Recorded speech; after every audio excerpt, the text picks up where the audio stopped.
Retomemos. Continuemos con las valvulopatías. Otra valvulopatía bastante prevalente e importante es la estenosis aórtica. Básicamente, la etiología en estenosis aórtica, por lejos la más frecuente, es la etiología degenerativa, aquella que afecta a personas de edad, o sea, está en correlación con la edad del paciente. Pacientes añosos cuya válvula aórtica se ha degenerado, se ha calcificado, se ha engrosado y los velos obviamente se han adherido entre sí, configurando estenosis aórtica. Que hay otras causas como la etiología reumática o causas congénitas como válvula aórtica bicúspide, pero son menos prevalentes. La etiología degenerativa por lejos es la más prevalente, por lejos. Sobre todo si el paciente está entrado en años. Pero si el paciente es relativamente joven, 20, 30 años, ahí sí sospeche que la causa pueda ser reumática, o si no el paciente porta una malformación congénita que se llama válvula uni o bicúspide. Otras causas misceláneas son más raras, pero la degenerativa por lejos es lo más frecuente. ¿Qué sucede? De las válvulas cardíacas, la válvula que trabaja más es la válvula aórtica. ¿Por qué? Porque es la válvula que está expuesta a mayor estrés hemodinámico, porque en sístole tiene que bregar con 120 y tantos o 130, 110 milímetros de mercurio que desarrolla el ventrículo durante la sístole para vencer la resistencia de la aorta. Y en diástole tiene que contener los 80 milímetros de mercurio de presión diastólica que le brinda la aorta. O sea, en sístole trabaja bastante y en diástole también. En cambio, las válvulas del lado derecho manejan bajas presiones, no tienen mucho estrés. La válvula mitral en diástole trabaja con 5, 7, 8, 10 milímetros de mercurio y la mitral solo trabaja en sístole, que tiene que contener los 120, 130 que desarrolla el ventrículo durante la sístole. O sea, la mitral trabaja a medio tiempo nomás. En la diástole descansa. En la sístole sí tiene, en cambio, la aórtica, sí, en sístole y diástole tiene que trabajar. No le queda otra. Por eso es que con el paso del tiempo se puede degenerar. Pero a veces se degenera a edades tempranas, claro. Sobre todo si es bicúspide o unicúspide. No es lo mismo que el trabajo se lo repartan entre tres velos, a que el trabajo tenga que repartirse en un solo velo o dos velos. Si un solo velo es el que trabaja, se degenera más rápidamente. Por eso es que cuando hay válvulas bicúspides, estas suelen degenerarse tempranamente entre los 30, 40 o 20, 30 años. Ya está estenosada la válvula. ¿Qué más? La estenosis aórtica, ¿qué va a generar? Va a generar una sobrecarga de presión en el ventrículo izquierdo, porque el pobre ventrículo tiene que generar presiones cada vez más crecientes para vencer esa obstrucción que le brinda la válvula estenosada en el tracto de salida. Entonces es como el físico-culturista que va al gimnasio y empieza con mancuernas de 5 kilos, después se pone 10, 15, 20, 50 kilos en cada brazo y le salen unos tremendos bíceps pectorales. Igual pasa con el ventrículo izquierdo. Primero el área se reduce a 2 centímetros, 1.5, tiene que hacer más, desarrollar más presión, contracciones más enérgicas, se reduce a 1 centímetro, a menos de 1, a 0.5. Y entonces el ventrículo empieza a engrosarse cual físico-culturista, se hace grueso. Y esto genera que inicialmente una hipertrofia concéntrica. Al estar bastante grueso se altera la diástole, porque un ventrículo grueso tiene pobre distensibilidad. se hace rígido, no se distiende bien. Y a la larga, en el devenir de algunos años, puede evolucionar a la hipertrofia excéntrica, o sea, a la dilatación y compromiso de la contractibilidad. Pero eso es pues ya en los estadios muy evolucionados y avanzados. El área normal es de 2 a 4 centímetros cuadrados. Cuando es menos de 2 se habla de estenosis aórtica. De 1.5 a 2 estenosis leve, de 1 a 1.5 estenosis moderada y menos de 1 centímetro cuadrado estenosis severa. Menos de 1 centímetro cuadrado estenosis severa. Va a aparecer entre el ventrículo izquierdo y la aorta una gradiente. Entre el ventrículo izquierdo y la aorta una gradiente durante la sístole. Y ese es otro criterio de severidad. No solo el área, también la gradiente. Acá está. Vean. Válvula estenosada. El pobre ventrículo tiene que desarrollar presiones crecientes para vencer esa obstrucción mecánica. Y obviamente, acá en la aorta la presión es 120/80 porque las presiones son normales, por poner el ejemplo. Pero el pobre ventrículo, para vencer estos 120/80 en sístole tiene que ser 125 nomás y se abre la válvula en un corazón normal. Pero si esta válvula está estenosada, al ventrículo no le va a bastar hacer 125. Tiene que hacer 180, 200 milímetros de mercurio para vencer la resistencia de esta válvula estenosada. Y acá en sístole hay 200 milímetros de mercurio y en la aorta hay 120/80. Esa diferencial entre 200 a 120, que sería 80 milímetros de mercurio, se llama gradiente. A mayor gradiente, mayor severidad de la estenosis. Y eso se puede medir con un cateterismo. Por ejemplo, acá, en el esquema. Si esto fuese un corazón normal, este ventrículo durante la sístole eleva su presión, rebasa la presión de la aorta, se abre la válvula aórtica y después discretamente por encima de la presión de la aorta asciende la presión del ventrículo y listo. La curva de la presión del ventrículo va adyacente o pegadita a la presión de la aorta durante la sístole. Pero cuando hay estenosis aórtica, el pobre ventrículo pues no le basta con rebasar los 100 o 120, tiene que hacer 150, 160, 200, 210 milímetros de mercurio, mientras la presión en la aorta, para el ejemplo, está 100/60. A toda esta diferencial de presión se llama gradiente. Vean, corazón normal, toda la hipertrofia concéntrica que genera la estenosis aórtica, porque tiene que cada vez bregar con resistencias crecientes que le ofrece la válvula que está progresivamente reduciéndose de área. Y esa severa hipertrofia, ¿qué predispone? Muerte súbita por arritmias ventriculares malignas. En la estenosis aórtica hay una triada: angina, síncope, disnea. Y obviamente, ¿puede acontecer muerte? Sí, sobre todo si el corazón está así. En el soplo, hay un soplo mesosistólico romboidal, increciendo, decreciendo, pulso parvus y tardus. ¿Qué más? Se puede ocultar cuarto ruido que denota disfunción diastólica, porque la distensibilidad o la diástole está comprometida. El segundo ruido suele estar reducido de intensidad. El segundo ruido suele estar reducido de intensidad.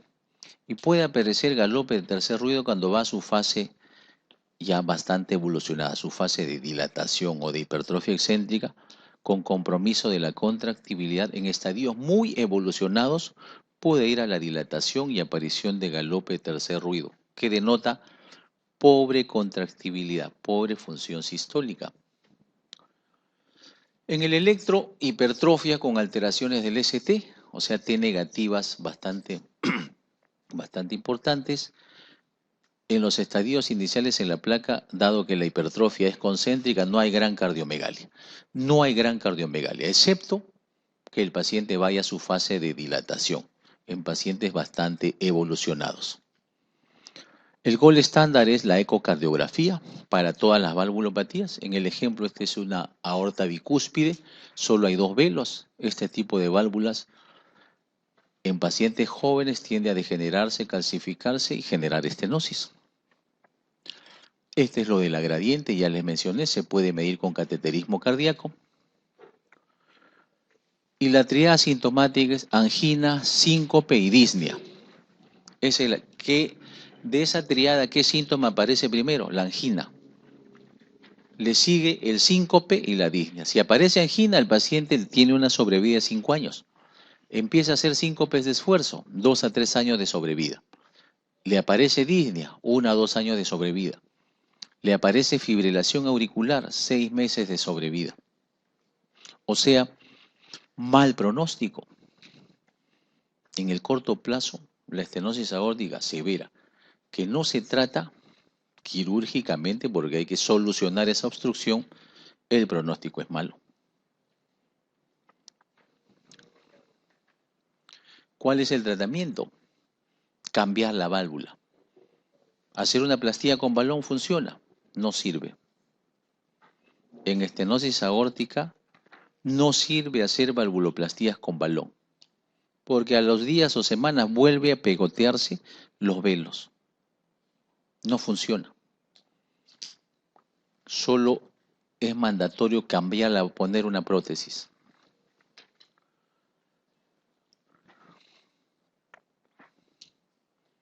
Ahora, tratamiento médico.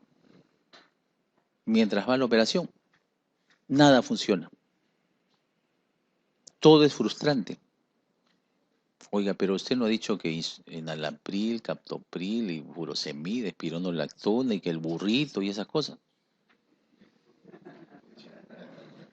Pero en estenosis aórtica eso no funciona, pues. No aplica, no funciona. ¿Por qué? Por lo siguiente. Acá se puede evidenciar. Pero tiene angina, le doy nitratos, nitroglicerina o isosorbide. Son vasodilatadores venosos, pero también son vasodilatadores arteriales. Leves, sí, pero hipotensan al paciente. Le doy nitratos. La presión de la aorta va a caer. Ya no va a ser esta curva. La curva va a estar por acá. Mayor gradiente. A mayor gradiente, empeora el paciente. Le doy IECA, captopril, enalapril o ARA2, losartán. La presión de la aorta va a caer. Ya no va a estar por acá. Va a estar por acá. Mayor gradiente. Peor para el paciente. Le doy digitálicos. Tiene disnea, dice. Es un inotropo positivo. La presión del ventrículo va a ser mayor. Al haber contracciones más enérgicas ya no va a ser 220, va a ser 240, 250 de presión. La curva se va a ir para acá. El registro de presión del ventrículo durante la sístole. Mayor gradiente. Peor para el paciente.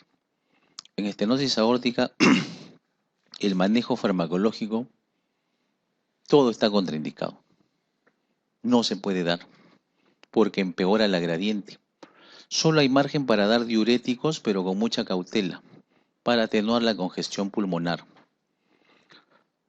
Algo de diurético juiciosamente para atenuar la congestión pulmonar.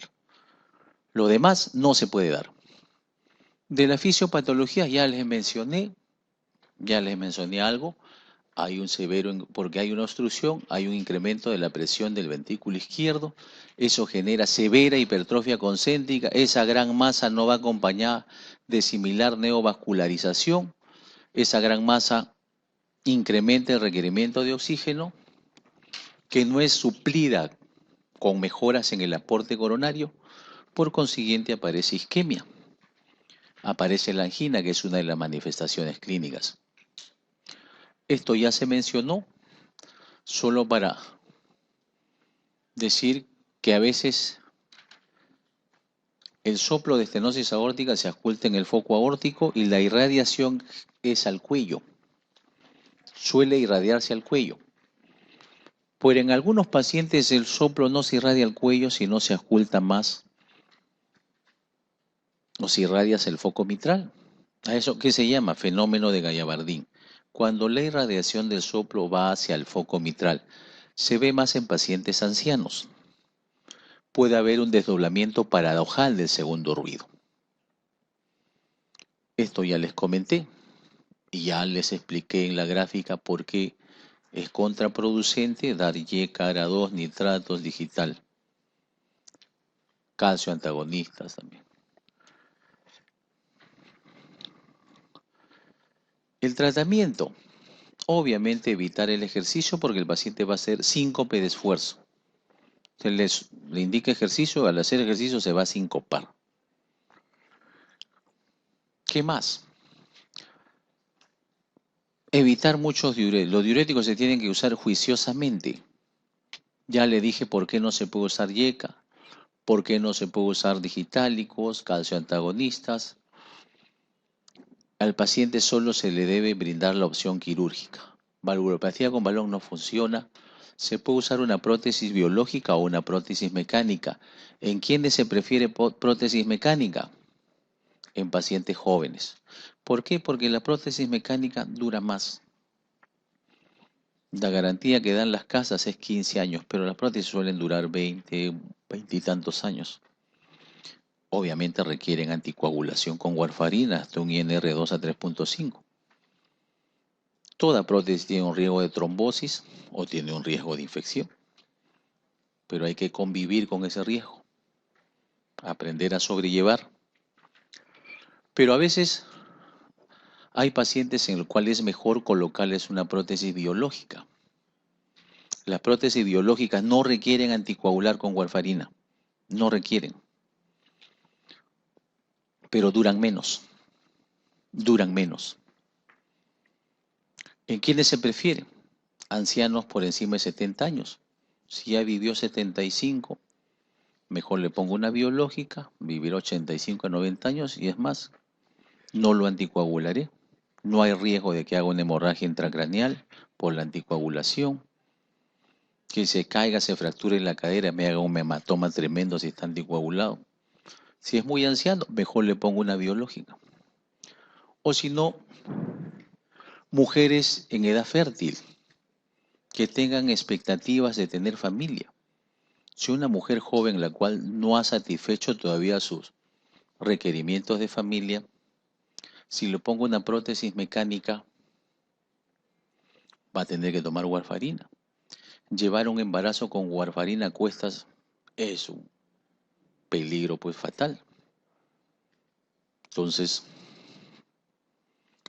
si es una mujer en edad fértil y quiere tener descendencia, porque todavía no la ha tenido, se le pone una biológica. Con la prueba biológica no necesita anticoagulación, puede llevar su embarazo normal, los que desee. Y ya después, dado que dura poco, de acá a unos 10, 15 años, se operará cuando ya sea una mujer posmenopáusica, probablemente se le pone una prótesis mecánica. Y acá esto también es de las guías del 2013. De las guías de 2013.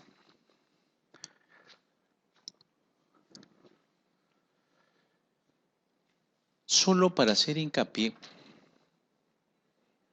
no le preste mucha atención porque está totalmente recargada, solo para hacer hincapié de que no a todos, hay grupos poblacionales o algunos pacientes que los cuales operarlos y colocarles una prótesis es muy riesgoso. Porque para colocar una prótesis convencional, sea de titanio o biológica, hay que hacer una cirugía tórax abierto, circulación extracorpórea. Eso implica algunas horas de cirugía, pero hay pacientes pues que no van a tolerar una cirugía tórax abierto porque tiene bastante comorbilidad o es muy añoso, es nonagenario, tiene insuficiencia renal, la creatinina es 2.5, es un diabético con nefropatía diabética o es un tabaquista, tiene fibrosis pulmonar, senil o tiene POC. Llevar un paciente en esos contextos con bastante comorbilidad a una cirugía tórax abierto y pretender que le vaya bien es muy riesgoso. Entonces ha aparecido la nueva estrategia que es TAVI, es el epónimo en inglés. Quiere decir colocar una prótesis aórtica por intervencionismo. Colocar una prótesis aórtica por intervencionismo.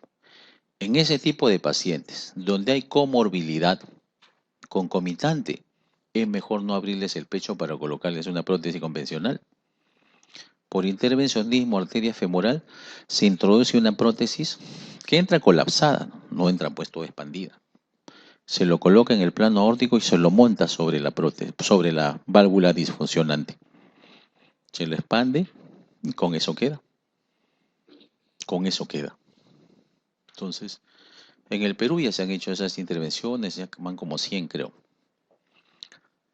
Y ese tipo de intervencionismo para colocar una prótesis por intervencionismo se usa siempre y cuando haya contraindicaciones para reemplazar una válvula por cirugía. Si el paciente tiene contraindicaciones para un acto quirúrgico, todavía hay una esperanza de vida en el paciente que va a vivir pues más de un año, un par, 2, 3, 4 años.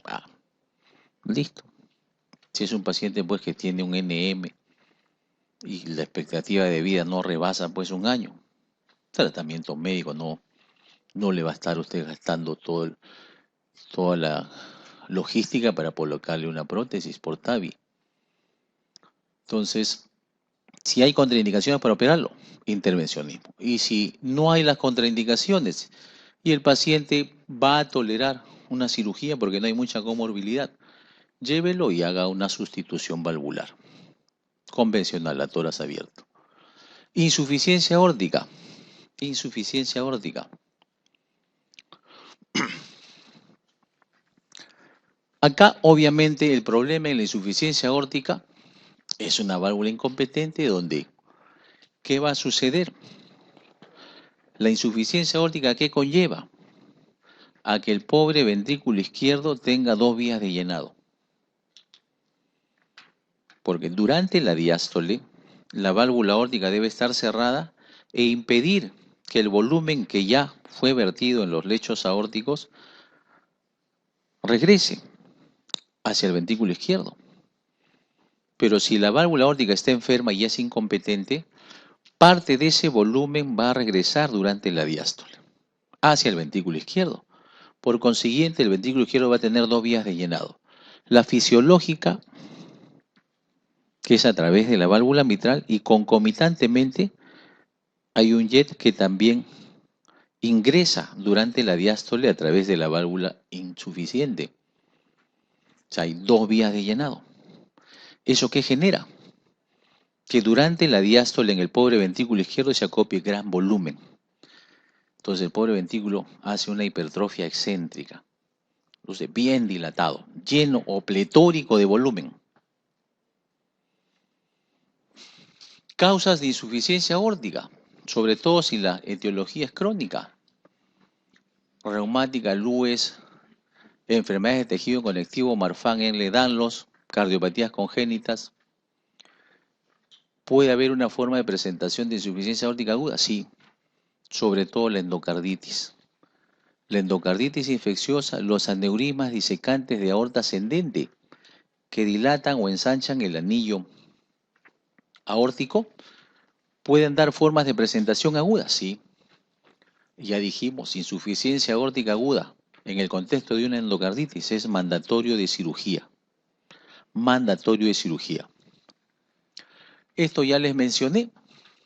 Gran sobrecarga de volumen durante la diástole por las 2 vías de llenado que van a acontecer.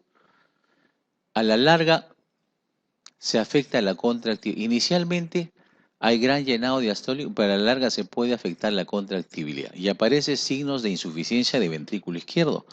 ¿Por qué es el ventrículo izquierdo el que va a sufrir más? Acá está. Regurgitación diastólica. Eso genera gran volumen diastólico del ventrículo izquierdo. El volumen sistólico también se va a incrementar porque ese gran volumen acopiado durante la sístole, ¿dónde acaba? Acaba en la arteria aorta, distendiéndola severamente.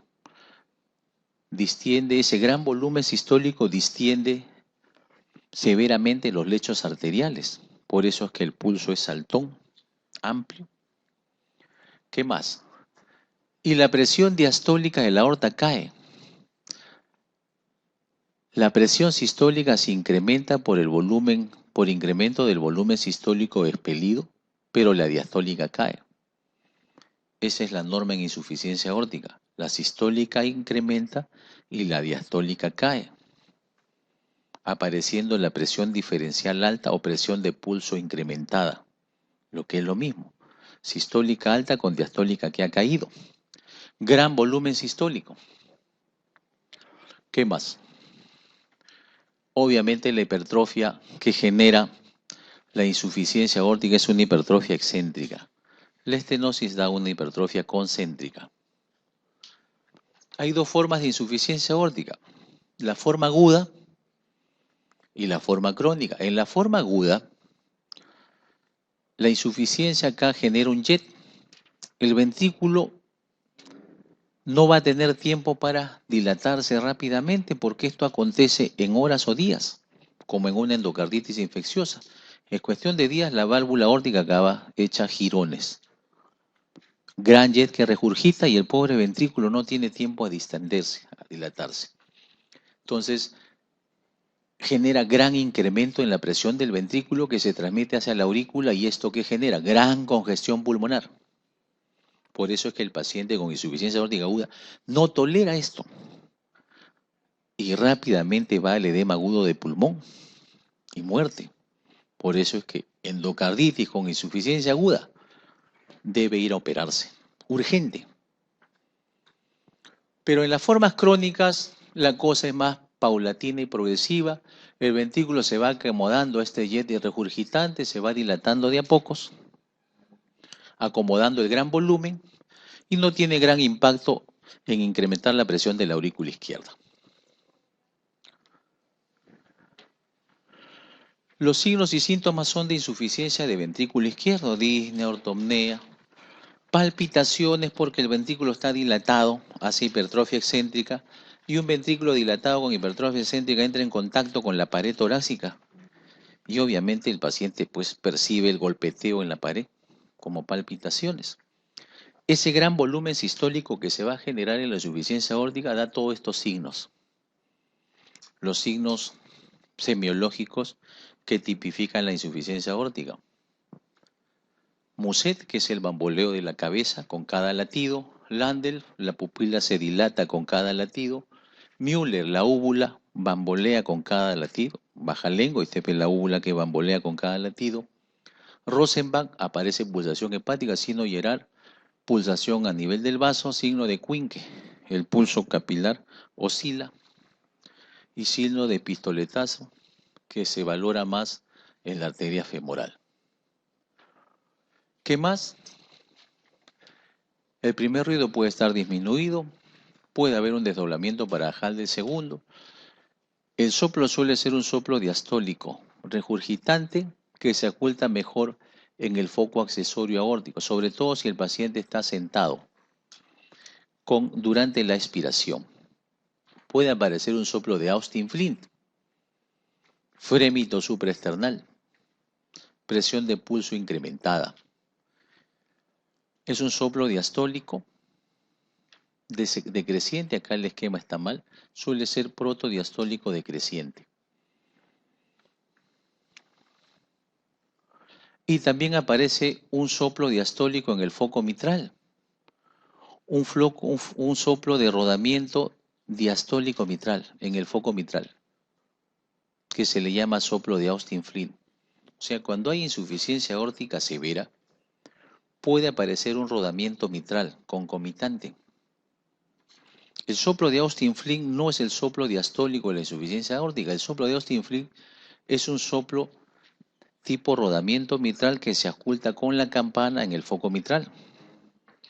Oiga, ¿y por qué se genera esta estenosis mitral? ¿No estamos hablando de insuficiencia aórtica? Sí, se genera por lo siguiente. Cuando hay insuficiencia aórtica severa, este jet es importante y severo, grande. este chorro regurgitante impacta el velo anterior mitral,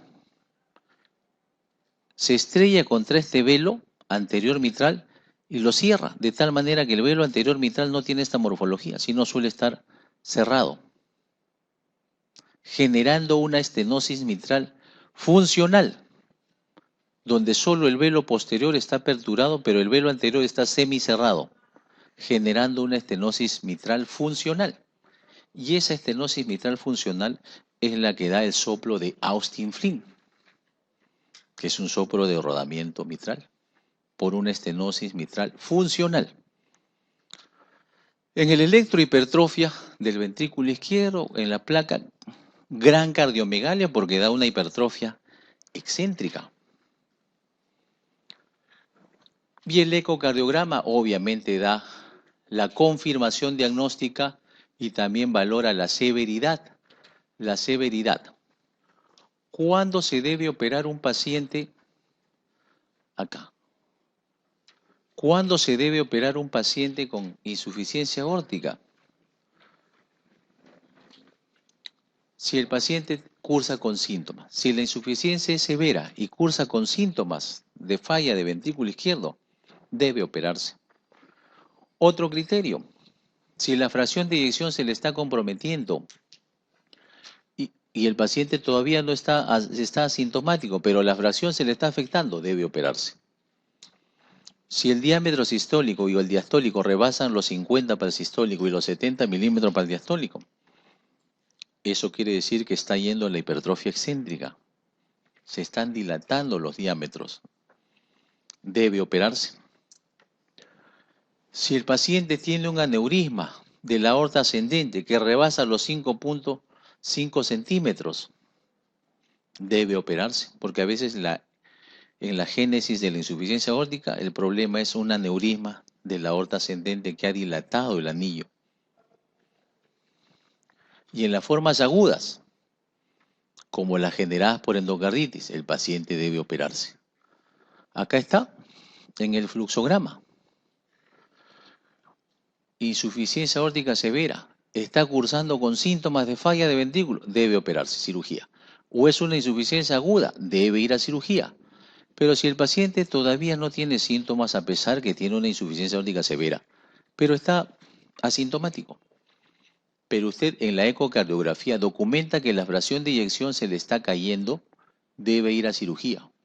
O en su defecto en la ecocardiografía documenta que el diámetro sistólico o el diastólico rebasan 5 centímetros durante la sístole o durante la diástole 7 centímetros, debe ir a cirugía.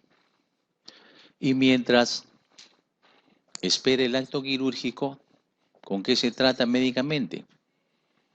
YECA, ARA2, diuréticos. YECA, ARA2, diuréticos. ¿Qué más? Valvulopatía pulmonar, en este caso la estenosis pulmonar. Ya dijimos que la fiebre reumática no suele afectar la válvula pulmonar. Las estenosis pulmonares casi en su totalidad son de etiología congénita. Son de etiología congénita. ¿Y con qué se trata una estenosis pulmonar si esta es severa? La estenosis pulmonar severa en niños se trata con valvuloplastía con balón. El tratamiento de una estenosis pulmonar congénita es valvuloplastía con balón. Al niñito se le introduce un catéter, baloncito, se insufla, se ensancha el área pulmonar. Y la insuficiencia pulmonar, análogamente a la insuficiencia tricuspidia, es una consecuencia de hipertensión pulmonar. O sea, eventos que acontecen en el lado izquierdo que repercuten en lechos vasculares pulmonares y que impactan en cámaras derechas, dilatan el ventrículo derecho, dilatan el anillo tricuspidio, aparece insuficiencia tricuspidia, dilatan el anillo pulmonar, aparece insuficiencia pulmonar. Entonces, tiene nombre propio el soplo de insuficiencia pulmonar que aparece secundaria a hipertensión pulmonar, se llama soplo de Graham-Still, sobre todo cuando la presión pulmonar excede los 60 milímetros de mercurio. Es un soplo diastólico decreciente, se oculta mejor en el foco pulmonar y suele ir acompañado de insuficiencia tricuspidia, segundo ruido cardíaco intenso o incrementado de intensidad y obviamente pues esto configura, son signos de hipertensión pulmonar severa. Acá, de las guías del 2013, cómo se valora la severidad de las valvulopatías. Estenosis aórtica menos de 1 centímetro, estenosis mitral menos de 1 centímetro cuadrado. Por la gradiente, si la gradiente medio en estenosis aórtica rebasa los 40 milímetros de mercurio, estenosis aórtica severa. Si la gradiente medio rebasa los 10 milímetros de mercurio en una estenosis mitral, estenosis mitral severa. Si la gradiente medio rebasa los 5 milímetros de mercurio en una estenosis tricuspidia, la estenosis es severa. Otro criterio de severidad para valorar si una estenosis aórtica es severa, que el jet o la velocidad que se obtiene al evaluar la válvula aórtica rebasa los 4 metros por segundo, la estenosis es severa.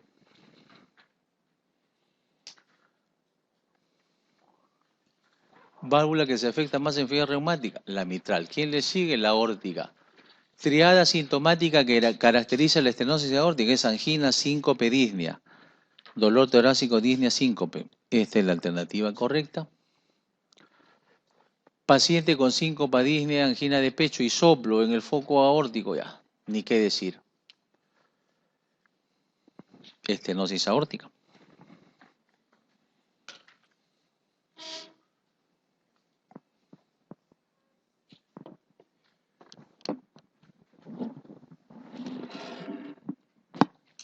Un segundito, quiero hacer una llamada.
Revisemos algo de lo que corresponde a enfermedades de la aorta.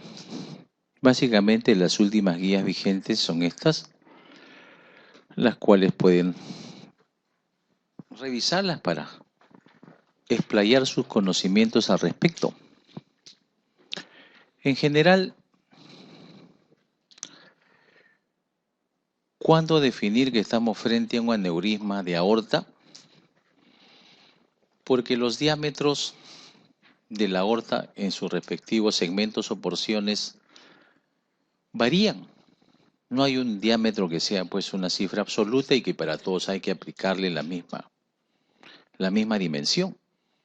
No, el diámetro de la aorta ascendente o abdominal, según sea el caso, no es el mismo para una persona pues, que pesa 120 kilos y mide 1,95 m, que uno que pesa 50 kilos y mide 1,55 m.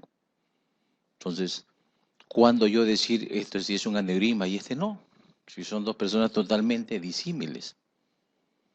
Entonces, los criterios se utilizan según tablas, según superficie corporal. Entonces, según la superficie corporal, inclusive hasta valorando, hay rangos. Si es varón, si es mujer, pues las damas son más pequeñas. ¿Qué más? Hay desviaciones estándar, hay rangos. Por lo tanto, ¿cómo se define aneurisma de aorta? Si la dilatación excede en más del 50% el diámetro esperado para esa superficie corporal.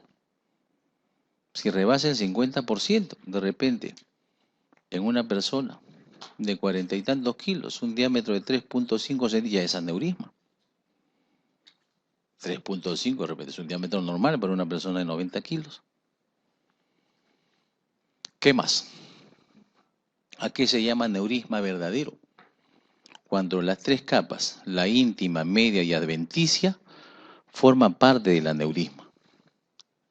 Que hay aneurismas falsos o pseudoaneurismas en las cuales la capa íntima y media tiene una solución de continuidad y solamente la capa adventicia está conteniendo, a eso se llama pseudoaneurisma. Y esto se ve mejor en este esquema. ¿Cuándo un aneurisma es verdadero? Cuando en la pared aneurismática, este es el aneurisma, en la pared usted identifica que hay capa íntima, media y adventicia. ¿Y cuando un aneurisma es falso o es un pseudoaneurisma? Cuando hay una solución de continuidad en la capa íntima y media y solo la capa adventicia está conteniendo. ¿A esto qué se llama? Pseudoaneurisma. Y un aneurisma verdadero puede ser fusiforme o sacular, pero en la pared del aneurisma verdadero, o sea, esto sería el aneurisma verdadero, esto de acá, este es un aneurisma fusiforme, usted identifica capa íntima, media y adventicia. ¿Qué más? ¿Qué es un aneurisma disecante? Aneurisma disecante es cuando en la capa íntima, cuando el aneurisma está disecado o es un aneurisma disecante. Cuando en la capa íntima hay una solución de continuidad, o sea, hay un orificio, un desgarro, y a través de esa solución de continuidad, la sangre va divulsionando la capa media. La sangre va disecando, divulsionando la capa media y progresa a través de la capa media, generando la disección. Por consiguiente, cuando hay una disección de la aorta, va a aparecer dos lúmenes. Un lumen verdadero, que es el fisiológico, y un lumen falso, o falso lumen, que es el que se va a generar a través de la capa media, el cual va a fabricar o generar la sangre, disecando toda la capa media. Acá está. Aneurisma fusiforme afecta toda la circunferencia del brazo. Sacular solo afecta una porción de la pared. O sea, este es fusiforme, toda la circunferencia. Sacular, solo una parte de la pared. Esta parte de la pared aórtica está dilatada. Pero esta parte de la pared está normal. Esto es sacular, este es un aneurisma fusiforme. Los aneurismas verdaderos tienden a ser fusiformes, mientras los pseudoaneurismas o falsos aneurismas tienden a ser saculares.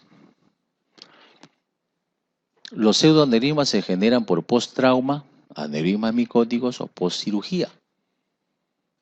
Esto es un pseudoaneurisma. Se generan por traumas, ya sea lesiones contusas, por arma blanca, proyectiles de arma de fuego o por complicaciones postquirúrgicas.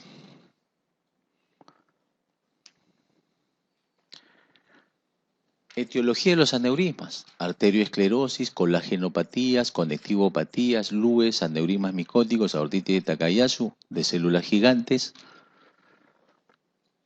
¿Qué más? Los aneurismas en los cuales la arterioesclerosis es el sustrato de la etiopatogenia son los más frecuentes. Son los más frecuentes. Todo paciente entrado en años que hace un aneurisma sí o sí hay un trasfondo arteriosclerótico importante. Pero si el paciente es joven, veinteañero, a lo más 30 años, es poco probable que sea la arteriosclerosis lo que haya generado eso. Hay en pacientes jóvenes que entra a tallar síndrome de Marfan, Ehlers-Danlos, entidades que predisponen a que esos pacientes jóvenes que tienen conectivopatías hagan degeneración quística de la capa media de la arteria aorta. ¿Esas entidades a qué predisponen? No predisponen a arteriosclerosis, predisponen a degeneración quística de la capa media de la aorta. Por eso es que un Marfan teniendo 18 o 20 años hace un aneurisma de aorta ascendente. O un Ehlers-Danlos también, que son conectivopatías. ¿Qué más? Pero los aneurismas que devienen de arteriosclerosis son por lejos los más frecuentes, por lejos. Sobre todo, ¿dónde se ubican los aneurismas? Lo más frecuentes es en la aorta abdominal, por debajo de la arteria renal y antes de la bifurcación ilíaca. Son los más frecuentes, en una proporción respecto al tórax de 7-1. Afecta más a los varones respecto a las damas, 3-1. Por consiguiente, el aneurisma de aorta abdominal por lejos es el más importante. Es el más importante, ¿por qué? Es más prevalente. El 90% son fusiformes, solo un 10% son saculares, ya dijimos esto. Pero hay una forma de aneurismas en las cuales la etiopatogenia no deviene de arteriosclerosis, sino deviene de ¿qué? De necrosis quística de la capa media.